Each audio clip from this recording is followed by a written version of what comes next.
Okay. So if you see here, when we are creating the object directly to the respective classes, it will still refer the properties for the same class.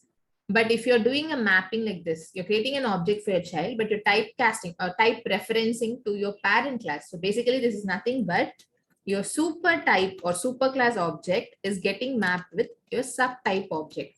So in that case, though you create your object for your subclass, your child class, the properties are still mapped to your parent. So what happens, unless you override it, you'll have all the properties from parent. Only if you want to override it, only then it behaves and it accepts in your child class. So that is the reason we always prefer to go with this, because whenever we have multiple classes like shape, the shape can accept any input. It can accept rectangle, it can accept circle, it can accept square, any type of object. So in runtime, to evaluate that, we always prefer to go with type reference. And that is what your program was all about. Now, if you want to override it after doing this way, if you want to override, you don't want still the class A value, you want to have something from your class B, then you have to override and do an explicit mapping using super or using this. So far, any questions till now?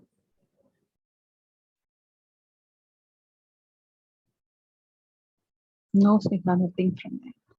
I didn't get you. Are you okay? Are you able to understand or you have questions? Yeah, fine for me. Okay. So maybe I can share you this quiz. This will be updated in the drive today. So what you can do is you can try with this snippet, try all possibilities using super keyword, using this keyword, having only default constructor in class A and not having a default in class B, having parameterized in class A and having only default in class B, and having both parameterized and default in class A and class B. Try all the possibilities. Try to override your super using your super keyword and this keyword and see what kind of way your object is able to fetch your attributes. So this can help you to understand super, this keyword, and then the type reference in a better way. So this is all a practice lesson. So it can make you to understand the concepts better way. So if you're good with this question, I can go with the next one. Okay, I think many have answered this pretty good. So can someone explain me this one? What would be the like output flow?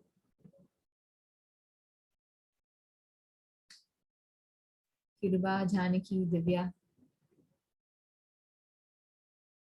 We are invoking that child class C, but it extends from B. So it will try to print from B, but again B class also it's child of A. So it will print from 1, 2, and 3. All the 3 output will be print. Cool. And what type of inheritance is this? Multi-level. Multi-level. Multi-level. Okay, cool. Next one. Method signature consists of. So whenever you're creating a method, right? Let's see.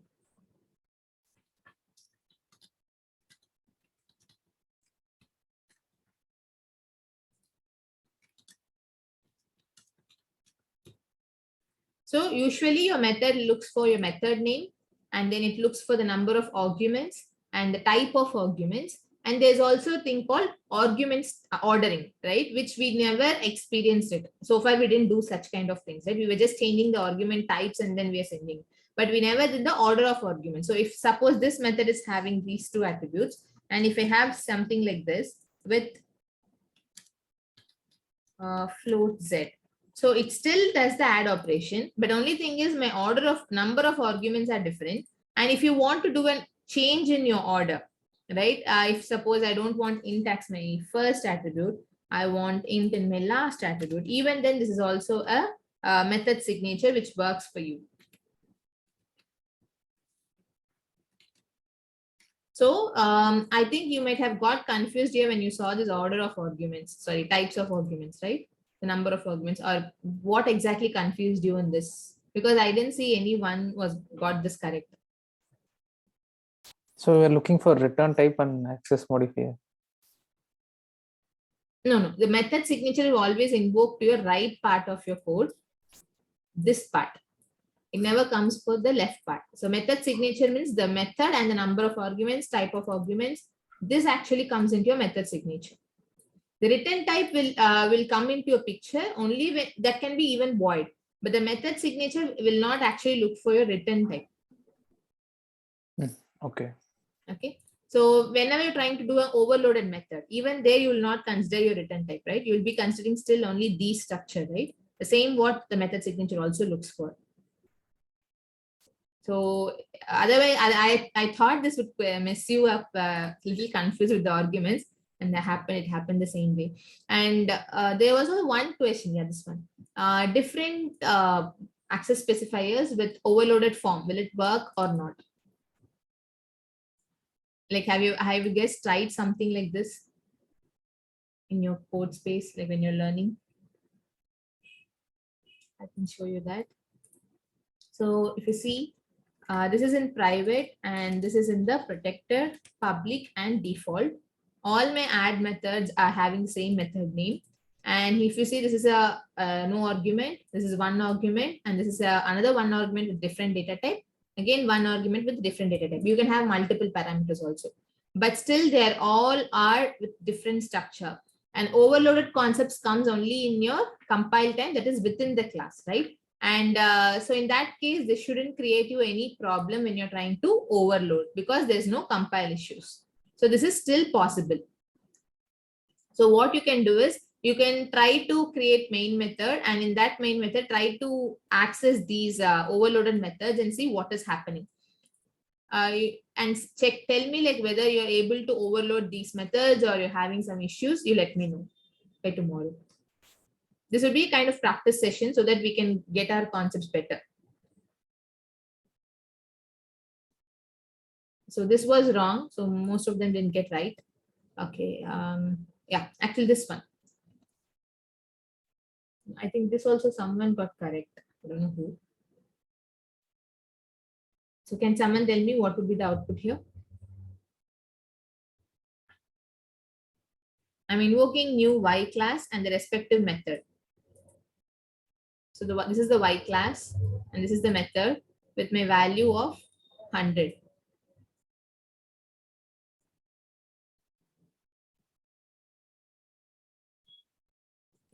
We can invoke like this also, like without creating any object, like directly with the class name and yeah. So if you want to basically whatever you create object, right? This is an object. This is the way you can create your object.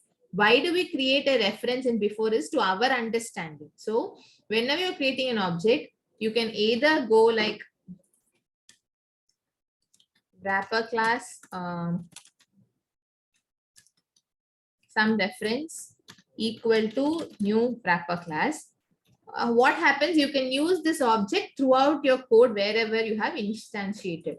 But if you're not instantiating, this is kind of anonymous. You don't have any name to it, but you can still invoke the respective methods and have the accessibility. But every time what you have to do is every time you have to create this new wrapper class, if you're using multiple times. Still, as of now, I'm using only one line of code invocation. I just gone with new Y. If you're trying to invoke the same by and having multiple methods getting invoked, in that case, it's always preferable to create object like this. If you're just using it only for once, then it's okay to go with this. Yeah. So can someone tell me the explanation on this program? Can give it a try, though it's wrong, no issues. Just give it. So since you're passing 100, it is taking the method function in class X.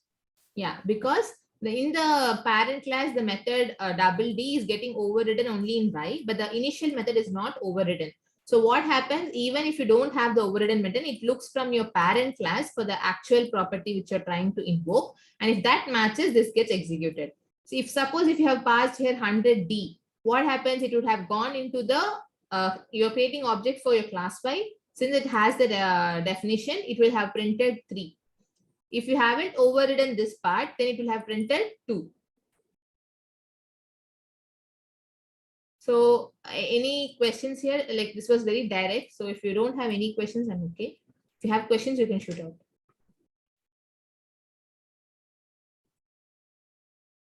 Okay, let me go to the next. Yeah. So this is on class A, again class B extends, and this is like a hierarchical inheritance. And here I'm invoking class C object and I'm printing class C's reference attribute string yes.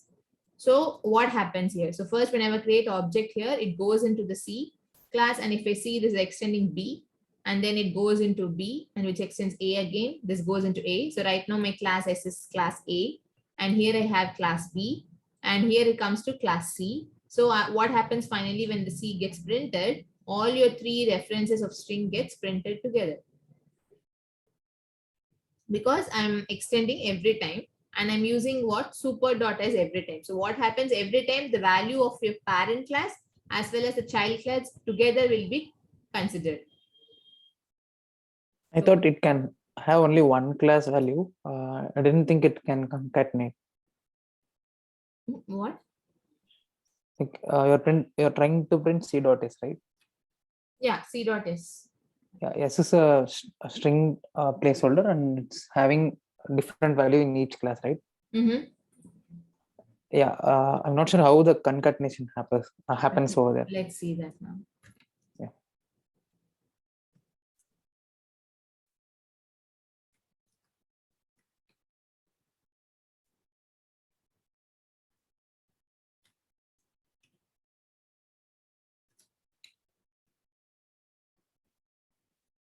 Okay. I haven't taught you the debugging yet, how to debug your code. So let's give a try with this now. So if you're using STS, you can use your keys like F5, F6, and F7. If you're using IntelliJ, then you can use the keys like F7, F9. Okay. And if you're not pretty sure on the keys usage, every time when you're debugging,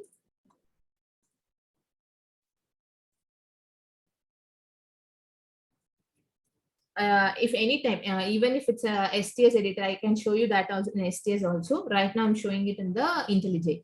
So in IntelliJ, you have something called step over, step into, and then force step into. Okay. So whenever you wanted to go, you have a debugger point already placed in it. And if you want to go directly into that particular part, then you can just give step over. So what happens wherever you are, it just goes to the next debugger point you have in your system. If you want to go in detail, so right now I don't have any methods here. So if I have multiple methods here in this class A, and I want to execute each and every line and see how my program is working, then you can go into step into in a detailed evaluation. These are the two things you have to get into understanding for debugging in case of IntelliJ. So F8 and F7. And if you want to go directly and to end the output, you can go with F9. So now let's go like this. So right now my class A is having the string S is having the class A. So when the object got in C got created, my C dot S was looking for class B, and it was looking for extending class A. Now if you see here, right now my S attribute is holding class A value. If you just over on that, you will be able to see the respective value. Now if I go again into the next one, if you see here, right now S is class B, and the super dot S is having class A. Now let me get into again.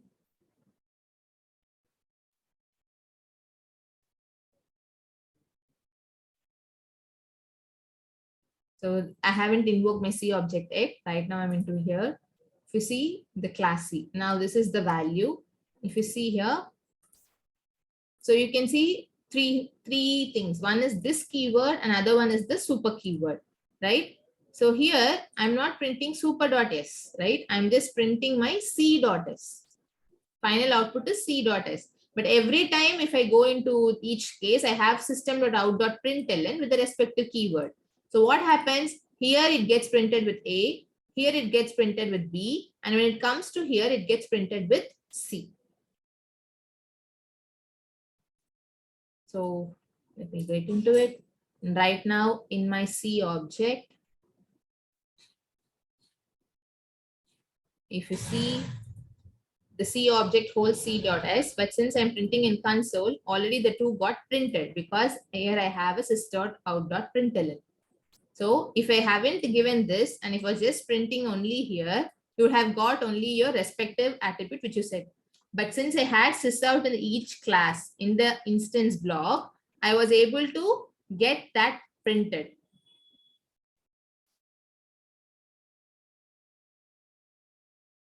This is my final output. Any questions here? If I haven't given this out,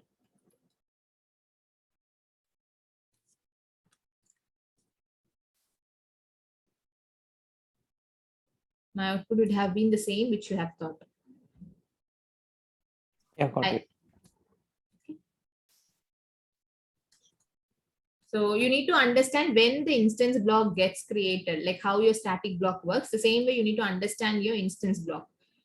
So this is basically a practice to understand which one gets called first in your static block or an instance block or your constructor, or which value gets instantiated if you're using a inheritance concept. This is all basic practices to understand your concept better. Let's go to the next question. Yeah. Predict the output. So I have class x1 with the calculate method, class y1 which extends x1, and here I'm overriding the calculate method with class y1. And again I have class z1 which is extending y1, is again hierarchical type inheritance, and here I'm again overriding it with class z1. Now when I'm calling x1 equal to y1, this is again your type reference. You're creating your new y1 but you're assigning to x, and you're calling x dot calculate. What will be the output here?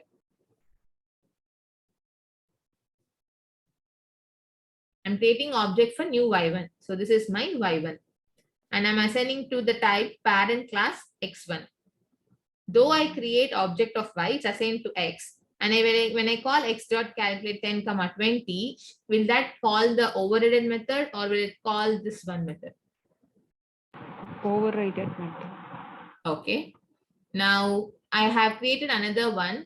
Like once I create a new y1, right? I'm just doing a typecast. Basically, I'm converting the object of y1 to direct y1. Now I'm again trying to print. So right now my object is directly pointing to y1, and I'm again calling 50, 100. So when I calculate again, this will directly call here, or it will go and check for x1. Y1 alone. Okay. Now I'm again converting the y object and to a z1 class. So this is my z class, which is extending y1, and internally it extends your x1 too. Now here you have z dot calculate with different attributes. So which method should it invoke? I'm overriding everywhere, but right now I'm just converting my y object. So y object is nothing but new y1. I'm converting that to z1. What would be the issue here? Will it convert or it will have some issue?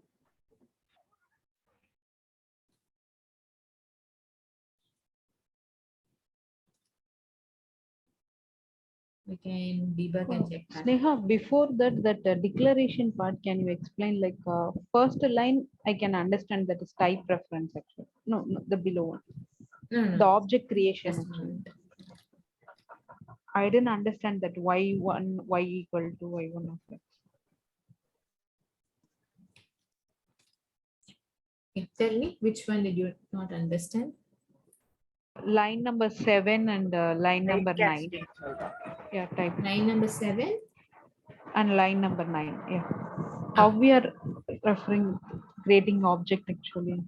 Okay. So last class you learned something like if you're having int value and you want to convert to double, or if you have a double value and you want to convert to int, I said something to do typecast, right? You have to close or enclose within these two braces. So let's say I have double, yeah, let's say float f equal to 9.0 f. Now I'm going to do like double d equal to f. So where my value is directly assigned, because double is higher priority and float is lower priority. So there is no issue. Now let's say my double d equal to 8.99d. Now here, when I'm giving here as d, will it accept or will it throw error? Because float is lower value compared to double, but I'm assigning the double to float. So to explicitly give the double value to float, what we did last time is we did something called casting, where you can pass the respective data type or respective data type which you wanted to have as a result. So this is called as typecasting, which we learned last time with very few samples, not much, but very few samples. So you remember this concept which we did for integer, I guess so. Integer or string, I don't remember. Yeah, I remember which we did for the variable. Yeah, that I Variable. understand. Yeah, same the thing. typecasting. Now what we're trying to do is, in this X, what is we are having is new Y1, which is your Y object. And we are creating an object to your Y class, right? This is new Y1, and which is nothing but you're pointing to X reference. And that is again internally you're creating with some other reference called Y1 with the reference Y, and you're internally pointing to it. Only difference is here you can type reference it directly to your super class. So there was direct type reference. Because your subclass is, your child can be assigned to parent anytime. But here what you're trying to do is your parent X is getting assigned to your child Y in an opposite way. So like how we did here, right? When you're trying to do a float value to your double, then that's a problem. But if you're assigning double to float value to double, there is no problem because that is direct. Float F equal to, double D equal to 4.0F. This is direct because this is my parent class. My parent class can accept the child float. So there is no issue. So same thing we are doing it here. So there was no issue. But when I'm trying to do in the opposite way, where my double value is getting typecasted to my child, I can't do it directly. I need to give a typecast explicitly. Only then it can consider. So basically the hierarchy from parent to child is direct. From child to parent, it will not be direct. You have to do a typecast if you're trying to assign it to your child class. Got it? So this line 7 is we are creating the object for the child Y1 Child class. right?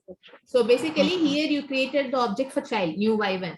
But what you're trying to assign, you're assigning to your parent. Parent. Okay. Right? Because X1 is your parent and you're extending to your parent. Now, your object X is now pointing to which reference? Parent class. Parent class. Okay. Now, what you're trying to assign on your left? Y1. Y1 is your child. Child So basically, class. what you're trying to do from your parent, you're trying to assign to your child.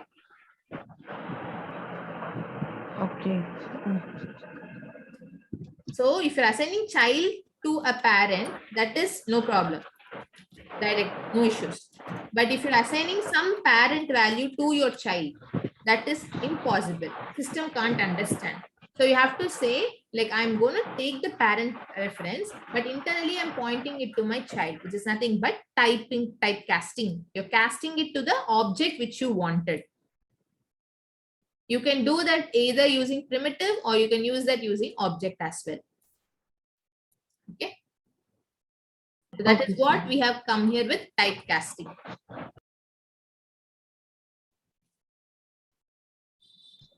Yeah, So got same it. way, when right now Y object is holding what object? New Y1, right? This X is nothing but new Y1. So this particular object, new Y1, is in the Y object. Now you're trying to convert that to your Z1 class, which is extending your Y1.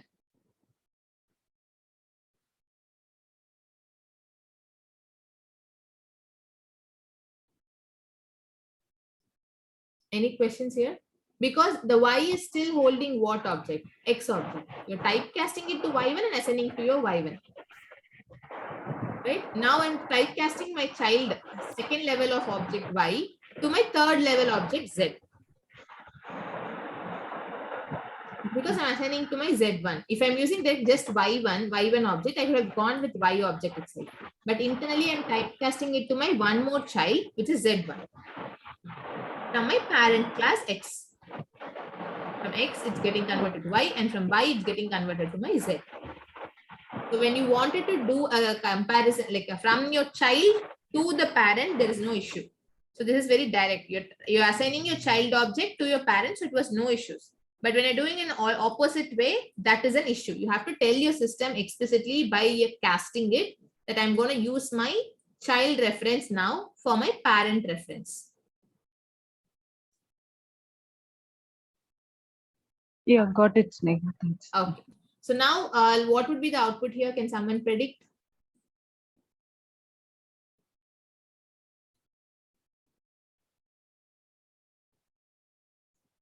what happened?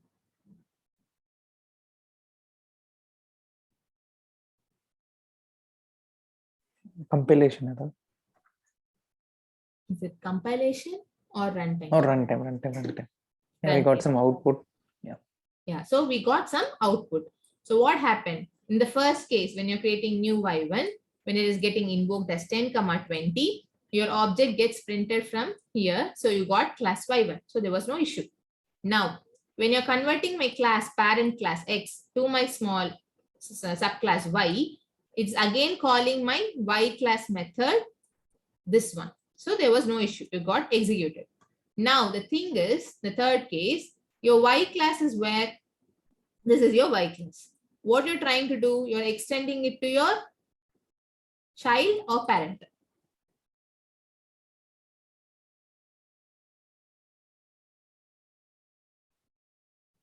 My z class is a child to y or is it parent to y? Right now, your parent, the y object holds new y1.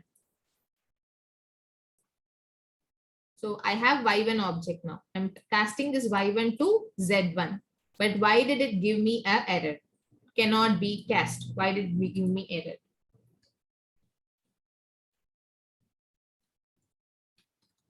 Can someone give me an idea?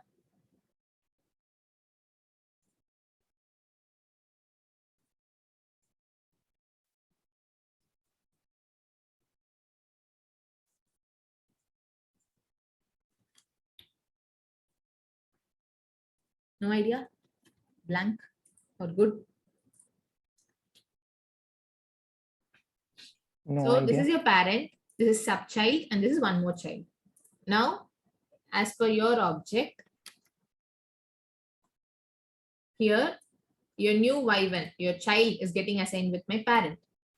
So this is like a direct relationship, x and y. So there is no issue. This is a direct relationship.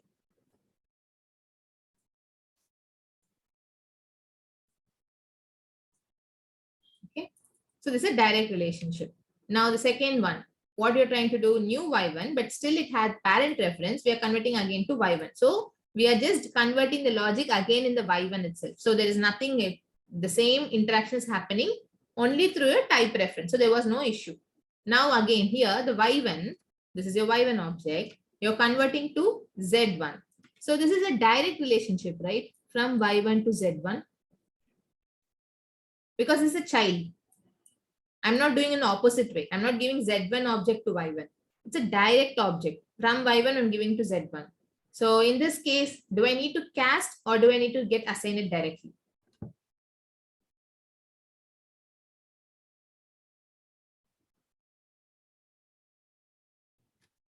So I'm having y object and I'm going to assign it to my child z. So whenever you're giving from your parent to child, do I need to cast or do I need not cast? Need not cast if it is higher level actually. Yeah, right now my y1 is parent. I'm assigning my child, this is my child, to my z1. This is one more child. So right now for z1, y1 is the parent. Right? For z1, y1 is the parent.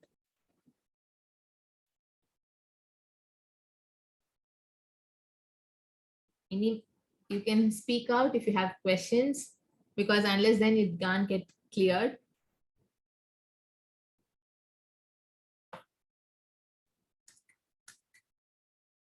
So I'm just giving like this. What is the error I'm getting here?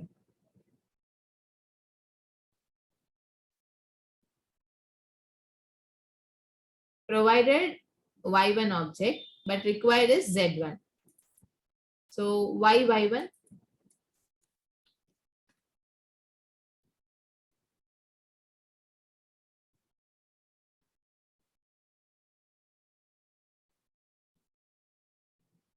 Parent for Z1 is Y1, so we are giving that. So now, right now, what is happening?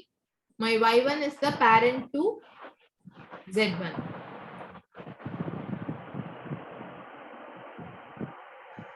See, I knew the concept, so I might tell it better. But you guys don't know the concept. So if you ask me the question, we can understand in a better way. because this is something, these kind of exceptions come into picture when you start coding. So you need to make clear like why this happens, because when you use most of the libraries, you might get this exception. Runtime, you don't know why this is coming. So understand the concept. This is a runtime exception. Class cast exception is a runtime happening. It's not happening in your compile time. So when I'm giving like Z1, this didn't happen anywhere compiled. So there was no error anywhere. It was happening in runtime. So why did it happen is something we need to understand. Can you explain the same concept is in double and float? Okay. Same So, kind of issue, right? There as so well. my double is my parent, okay? And my float is my child. So now, whenever I'm assigning my child to my double, like child value, let's take the child value is float. I'm giving 5.0. Yeah, this is my child value. If I'm assigning directly to my parent reference, double, there is no issue. So whenever you're assigning your parent with your child value, there is no issue. It's a direct mapping. Only thing is your type referencing your child to parent. Basically, you're telling I'm the child of double. That's it. Nothing else. But what if I give the value of my parent to my child? So now I'll say 5.0D is my parent value. I'm assigning to my float. What happened? My parent value is not ready to be accepted by my child. So it wants to know that this is my actual parent, but I'm going to give it as child requires. So I'm going to give something called typecasting, where I'm saying, okay, accept it as you want. So whenever you're trying to give a parent value to child, you have to do typecast. So basically in your hierarchy, if you're giving something from here, let's say this is the float and this is double. So float value is smaller, which is only 4 bits. So 4 bytes. When it comes to double, it's 8 bytes. So I'm okay to give float value to double. But opposite way, when I'm giving a higher value to my lower value, it's not accepting. So lower to higher is possible. Higher to lower is not possible. You have to explicitly say that I'm going to give you a lower value. So please modify as you need that value. That is what you're doing in the typecasting. So lower to higher is direct. So basically superclass to subclass is direct. But when you're giving child to a parent, this is not direct. You have to say explicitly, I'm going to give you a huge thing, but you can keep how much you want. I'll give you a n number of breads, but you can eat only 4 breads. Okay, I'm okay to take that. So basically you're doing that conversion, that is called typecasting. So that is what we tried in case of this particular scenario.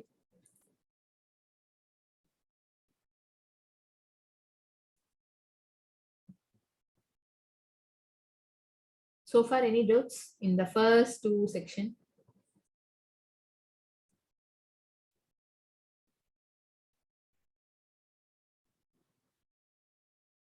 In line number 9, we are doing the typecasting, right?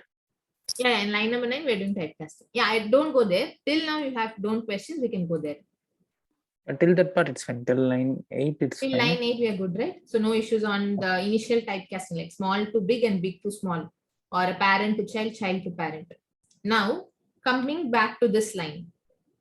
So what is my y holding here? Y is nothing but new y1.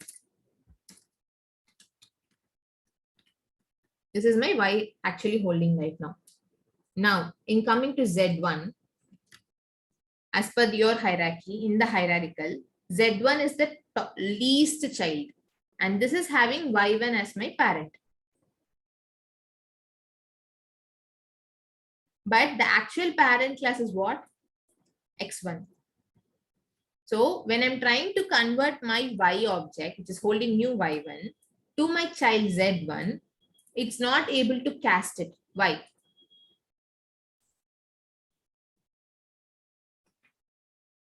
As per this diagram, which should be your parent class? Actual parent class.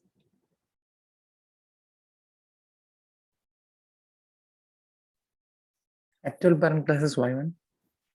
X1, right? So, but we are trying to typecast it, the Z1 with which object? The intermediate one, intermediate level, Y1. Mm-hmm. So that is the reason the system is unable to understand. Since it was very direct, this level of hierarchy is direct, from X1 and Y1, the hierarchy is very direct. It was able to understand and get it converted. But in case of this particular line, it was not direct. It was like an intermediate level happening. You're converting to a Z1 level. Now let's say instead of Y, if I have new X1. Okay. Now let me try to convert. So the new X1 is my parent class, and now I'm converting that to my child. Let's see what has happened.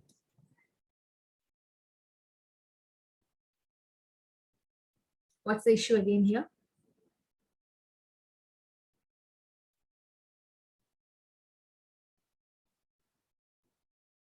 Let's debug and see. That can help you better.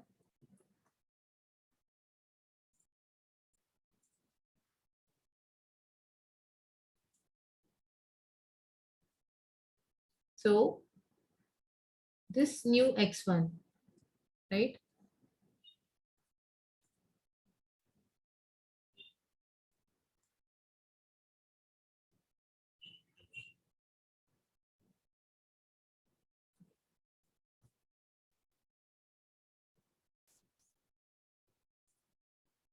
So whenever you get this class cast exception, right, we have something called instance of, okay? This can help you to tell whether that particular class is a respective child object or not. Okay, let's see that. System.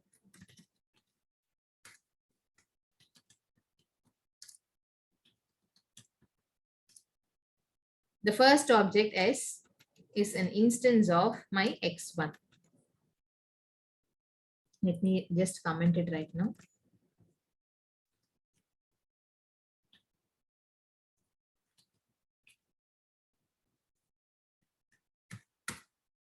New Y1 is an instance of X1. New Z1 is an instance of X1. So basically, whenever you're doing this kind of type reference, this instance of helps us to know whether our casting or our mapping is correct or not. So right now, this particular X is a direct X1 child. This X is a child, new Y1. So it's a direct child. So that is true. Now the second one, new Y1 is also again the Y instance. So which is again true. Now new Z1 is again the child of X1, the topmost parent class X1. So no issues. Now, let's now say new Y1 is an instance of Z1.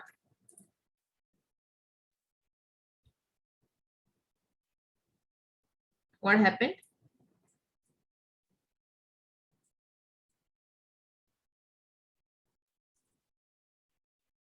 So as per our hierarchy, the relation is happening X1 to Y1 and Z1 to Y1. But internally, this is extending your X1.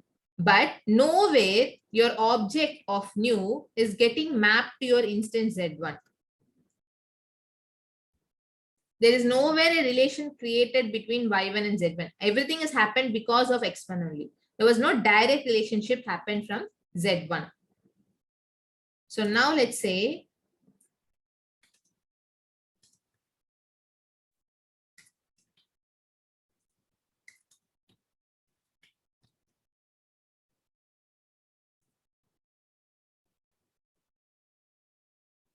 so now what happened? My Z class is the object of Y1. So this level, so your hierarchy from Z to Y, Z to Y is happening. Basically from your child Z1